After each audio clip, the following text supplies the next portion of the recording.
All right, good evening. Let me try this again. Good evening. Take two. As Bruce said, the title of tonight is Reality Bites, and I think the subtitle of that is America Confronts Its Financial Future, and the name Argentina will definitely be part of the discussion a week from tonight. I've broken the discussion up into our problems facing the country into two parts. Tonight is something called the perfect storm, and what I'm going to do in the perfect storm is discuss more of the cyclical effects on the economy right now, why we're in a recession, why it's tough to get out of it, why it's likely to be possibly another few years. I chose the name The Perfect Storm. It just came to me after hearing all the headlines like in early February. Every day you picked up the newspaper and there was another major problem coming at us. So the name The Perfect Storm just came to me, and I actually looked it up in the dictionary later, and I found out it's actually not a proper noun. It's a movie. And in this movie, there were three storms heading in one direction where this unfortunate boat was. And we will have at least three storms, at least three major storms coming our way. In fact, at the end, I'll count them. I'm not sure how many I got up to. It's probably about 6 or 7, something to that effect. But we are in somewhat of the, in front of a lot of problems that have to be contended with. So that's what tonight is going to be about. Basically, the economic downturn we're in and what's causing it and what's likely to prolong it and the difficulty of getting out of it. A week from tonight, we're going to switch gears to the long-term issues facing the United States, namely our debt, our deficit and accumulated debt. And we're going to look at the scenarios by which a country that is over its head in debt, the scenarios by which it essentially melts down. There are basically 4 scenarios you can go through. Don't know which one. I have a hunch which one we're going to go through. And I think the only question is this going to be 5 years, 10 years, or 15 years from now?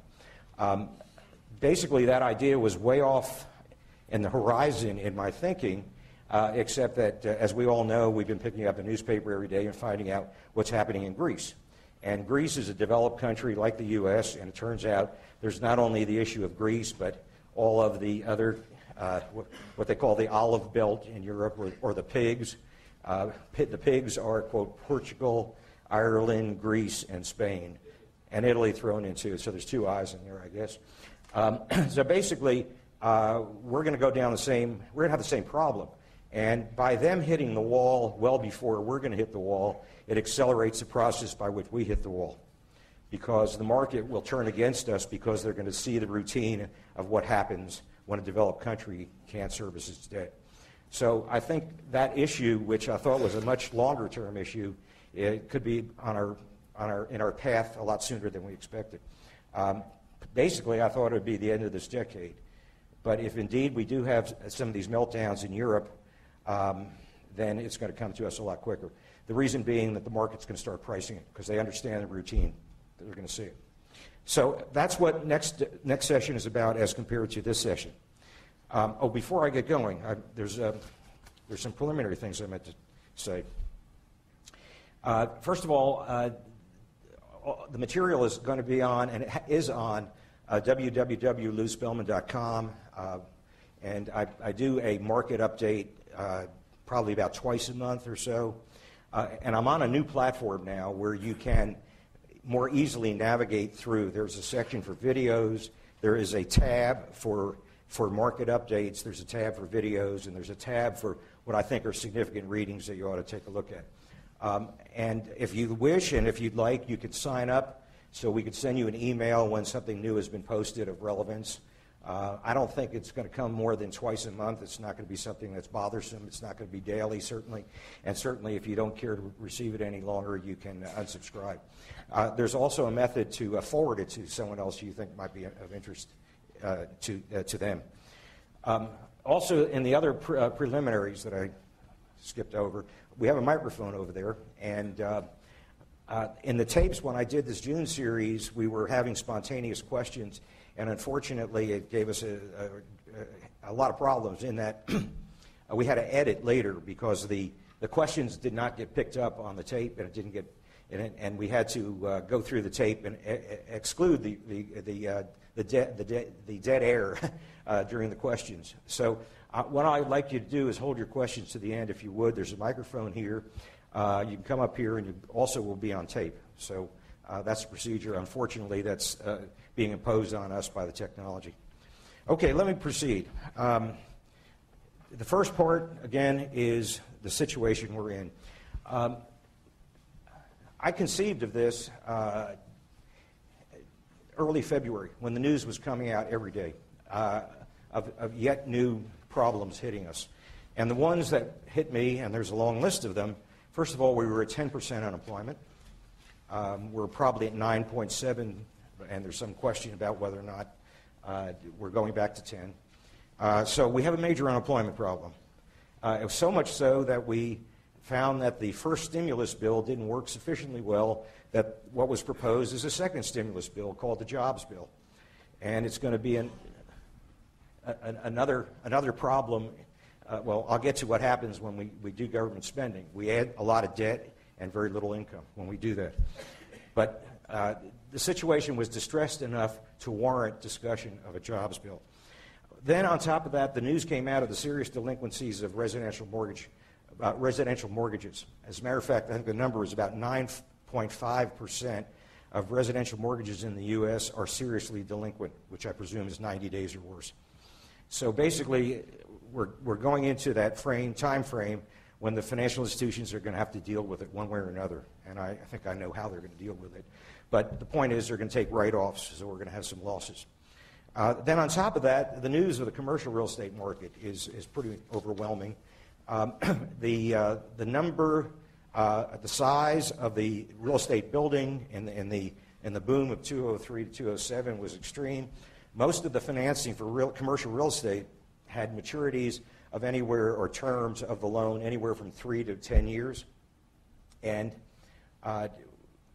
those loans were made between 2003 and 2007. So we're now in a time frame when they're reaching the end of term. And so now the serious question becomes, what happens for a refinance when the value of the real estate is less than the loan? And that's very widespread. And the financial institutions have to come to grips with it, and there too there's likely to be a lot of write-off as well, which are going to further depress the value of the capital account and put a lot of financial institutions in the path of being shut down. As a matter of fact, when we're talking about shutting down financial institutions, the FDIC at this point has put a number of 700 banks out there that they're on their list. It's like going to the post office. You take a number and you get in line, because basically they're going as slowly as they can because they don't have the deposit insurance resources to pay off the shortfall of when they sell the assets and have to pay off the deposits. So basically they're just they're going through the motions. On top of that, they also don't have the staff because we probably didn't have more than a dozen, maybe banks shut down per year for the last half dozen years, or since 1990, really. So they really didn't have the staff that had the ability to shut a bank down. So their endangered list, the endangered species list by the FDIC, is stated to be 700. On the other hand, what also came out in early February, about 2 weeks ago, which is contained in the reading packet, is yet a more, I think, analytical and realistic examination of the issue of the meltdown of commercial real estate product and the value of the loans, and what we're going to have to come to grips with. And the CBO, the Congressional Budget Office, came out with a study about 2 weeks ago, and it's in the packet. And basically what they said is their view of it, and by the way, the CBO is supposed to tell it the way it is. They represent neither party nor any agency, and they're to inform Congress of the cost of government programs.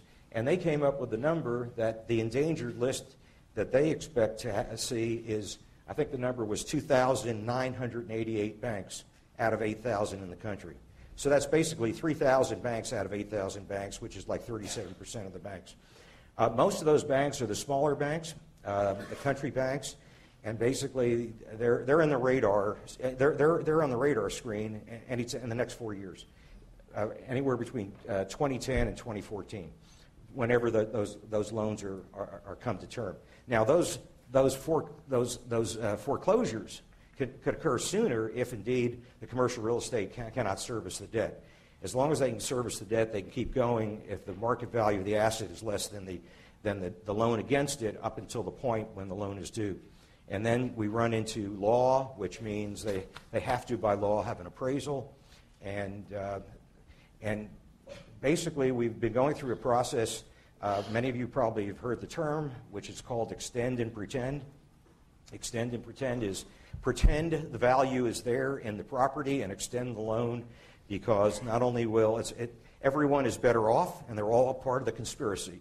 Namely, the owner of the property does not lose the property, the bank doesn't take the write down, the FDIC is not forced to close the bank down, and you and I as taxpayers don't have to come up with a deposit insurance coverage. And on top of that, if you don't fail the bank, or let me conversely, if you do fail the bank, you're going to have to sell off or liquidate the assets, which are going to further push down the prices. So they don't want that to occur either. So we're in a massive extend and pretend, basically engineered from the FDIC on down. No one can take the heat.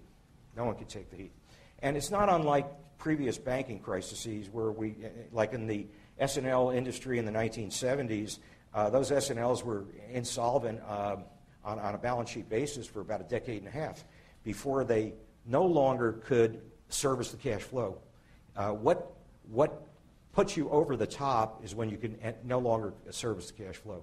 But they extended and pretended that the institutions were solvent for a decade and a half. So we can go on for a long time, but it should be interesting to see how it's going to work out. Now, as far as commercial real estate is concerned, there are financial entities other than commercial banks that hold the real estate, or the real estate loan, the real estate loan on the real estate. And that could be a pension fund, it could be other kind of financial institutions. It could be an endowment, like UT Endowment conceivably could and probably does hold some real estate. So the big question becomes in terms of transparency or understanding what the market value of those commercial real estate assets are. It's not going to come so much from the banks because they're getting covered up, but it's going to come from the other financial institutions that in their own interest rather take the property at this point if they believe the value of the property will continue to fall over the next 4 years. So if transparency were to come, it's going to come from those kinds of lenders who are going to refuse to roll over, extend and pretend. They're not going to do it. And then the property will be foreclosed on and sold in the secondary market, and then we get to find out what the real market value is of those distressed assets, which makes it all the more difficult for the extend and pretend for the S&Ls, for the banks to continue, because now there's a market piece of data that the appraiser can't ignore, and then the question is, can the accountant ignore? And so basically, it well could happen that the whole thing starts to unravel that way. We don't know. Now, there's another possible way that the real estate, commercial real estate problem might unravel, and that is an awful lot of commercial real estate was financed by institutions, and then the loans were packaged into commercial mortgage-backed securities, and those commercial mortgage-backed securities were then sold to institutions all across the world, or at least pieces of it. And usually in those kinds of structures, it provides protection for the senior-most tranche holder, most senior holder of the claims against the real estate package, a real estate loan package, that is. And when it gets to the point when the cash flow starts to decline and then they have to meet a test. In order to pay the lower tranches, if the property does not appraise out or have sufficient cash flow, they stop paying the lower tranches, the more junior claim holders, and by the terms of most of those security agreements, they then have to start liquidating the assets. Then we get into something called tranche warfare, because tranche warfare means that the senior-most claimant wants the package to be unraveled and sold individually and then paid off first. But on the other hand, the lower tranche holders do not want that to happen. So when we